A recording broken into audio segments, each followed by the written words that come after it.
Pinoproseso na ng Bureau of Customs ang 15 abandonadong balikbayan boxes matapos hindi maproseso ng mga umano'y mandarayang, deconsolidators at consolidators ang mga package ng mga OFW. Ayon kay BOC spokesperson Attorney Vincent Philip Maronilla, nakatakdang pumirma ang Department of Migrant Workers sa mga dokumento para matiyak na makarating pa rin ang mga package sa tamang recipient sa kabila yan ng mga lapse ng mga kumpanyang dapat nagsasagawa ng delivery.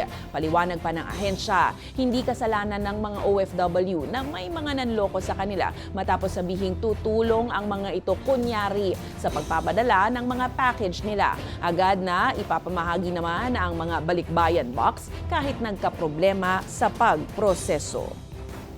Inaasahan po namin na malalagdaan nila ito ngayong linggo at siguro po bago po magpasko, hopefully we can start distributing itong first batch of donated balikbayan boxes dun po sa mga recipient nila.